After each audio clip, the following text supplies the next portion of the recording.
Hi everybody, Dr. Beachcomb. I'm here with another tutorial. Today we're going to do sea glass genres and curiosities. It's not a complete list, but it gives you a taste of things you can find on the beach. So I talked earlier in my sea glass sources tutorial on different sources of sea glass. One is vessel glass, such as this. And this is your generic, beautiful vessel glass. Here's a type of vessel glass that is also found on beaches. It's silkies. Some of these are found on the same beaches that this is found on. Oftentimes there are riverways nearby. I'm not sure why silkies are silkies. Is it the salinity? Do they toss in the river more than they toss in the ocean? I haven't a clue, but you will find these, and this is not fake glass. Another little genre are sea glass gems. Not all beaches have hunka-munka, big chunks of sea glass. A lot of them just have little tiny bits of sea glass gems, and you can get them in all different colors. I just said, look, there's a silky among the sea glass gems. I just pulled out one little bag just to show you the size. They're just tiny little bits of vessel glass. Over here we have a type of glass, sea glass, that I call Fundy Glass. This is from the Bay of Fundy. I'd never seen anything like it before. It looks sharp. It's certainly not finished like your classic beautiful sea glass, but it doesn't cut me either. So I think it's because it's low impact waves. The Bay of Fundy, you know, the tides go out 29 feet and come back in. And so they don't get a lot of salt wash and sand wash play, but they've been in the water for 100 years, and they are the type of glass you find in those regions. And of course, we had a big tutorial on black glass. That's a genre some vessel glass collectors, they really focus just on that. Another genre are the opaques.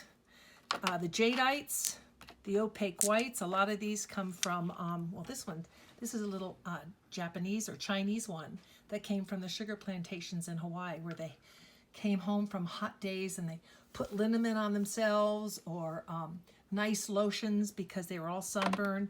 Tons of jadeite on the beaches out here.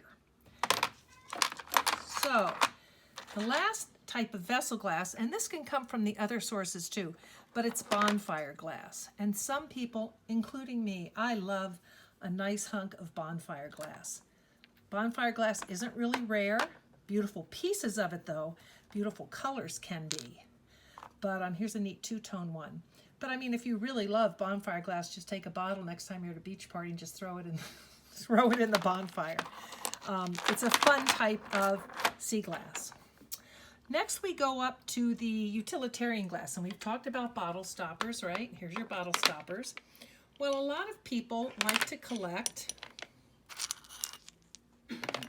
stopper stems and the stopper tops, which are not always easy finds. You can find a lot more stopper stems. These are very common over in the UK. You can also find them up in Scotland. Sometimes you can find them up in the Maritimes and US East Coast, and maybe other places too. And then we have, for utility glass, the marbles. So we have the cods. Those are the bottle marbles that, these are the marbles that act as, what's the word? Come on, guys, you tell me.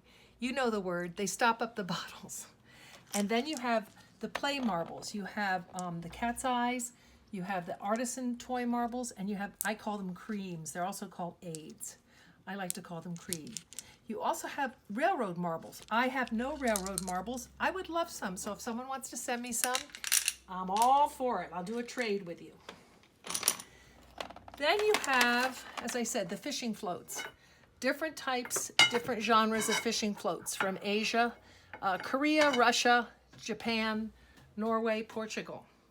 Well, of these floats, you have, remember I told you they were the mermaid nipples? These are the blob buttons.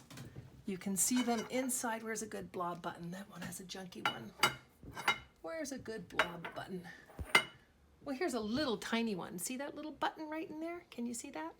These are the blob buttons, and we nicknamed them mermaid nipples. On the other hand, you might find the outer side of a huge fishing float. This must have been on a very big fishing float. And this side, the Hawaiians call Picot. Hawaiian beachcombers. They named it Picot, which means belly button. Then you also have the kick-ups. I've talked about those earlier. Those are vessel glass. Those are the internal bottoms of different bottles, where the bottoms go down like that. So these three all kind of seem similar, though they're not. We also have, for utility glass, the jadeite and the opaque yellows and whites floor tiles and towel racks. And lots of people covet, I do too, I did not find this, my friend Katie gave it to me. These are tail lights, glass tail lights from the 20s, 30s, 40s, 50s. Beautiful, beautiful. Some people really focus on collecting those. Then we have the end of the day sea glass, and I went over these in the sources. These are the bubbles from the Sunderland coast, northeast coast of England. And you also have the Maltese, which I talked about. And you have, these are really cool. These are Maltese, but they're kind of hidden Maltese. Come on, flashlight. It doesn't want to come. Can you see that? I think you can. Look at that. Isn't that gorgeous? And here's two more. These are just really, can you see those? Yeah. Beautiful, beautiful types of Maltese. So for the Artisan glass, you have special names, and I think I went over those before. You have eyeballs, you have mushrooms, you have sunbursts. They also have rods with stars in them. Mine is put away somewhere, but that's a kind of something people like to collect too. They also I like the hot lavas. We call them those. They're predominantly red and black, and they almost look like lava rock. There's also the opalescent Artisan glass. And not all opalescent glass is Artisan. You can also get that in the vessel glass. But it's really a gorgeous, it's got a luminosity to it that other glass does not have. Finally, here's another interesting genre. This is the slag glass, and I talked about this briefly. Most of the time it's either vessel glass, and you can see this, look at the bottom of a bottle that has been burned. Here's the top.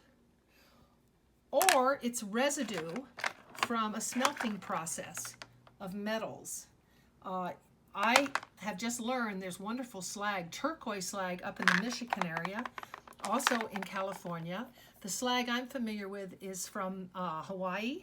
This is Hawaiian slag glass. They call it sugar jade. It's beautiful. When I first saw it, I thought it was a rock, but it's not. It's glass. And from the northeast coast of England. This is some of their slag. Magnificent stuff, a big chunk of it. And lots of beautiful blue slag. They have the dragon's egg. We talked about that earlier. And gorgeous blue slag. You can also find this kind of stuff in Scotland, all the way around the UK.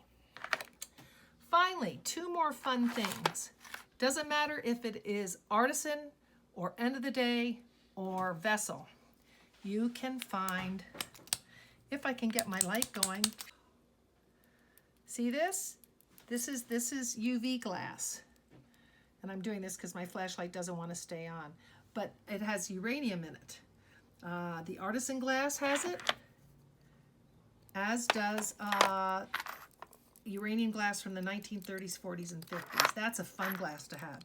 Take your flashlight, particularly one that works, not like this one, down to the beach at night. And sometimes you can find it, it just pops out. Lastly, we have some glass here. I think I talked about this briefly. These are sun purples. This is a gray, and this is a pink. Now this might be a natural pink. I'm not sure. But if you find certain glass that's pink gray or lavender, know that if it's turned pink in the sun, it's got selenium in it. If it's turned lavender in the sun, it's got manganese in it. And if it has gray and it was once white glass like this, it has lead in it. There you go. Okay, so I think this is it for now. There's an awful lot more to teach you and a lot for me to learn, but I'm ready to go and head out on a beach somewhere. Maybe I'll run into you.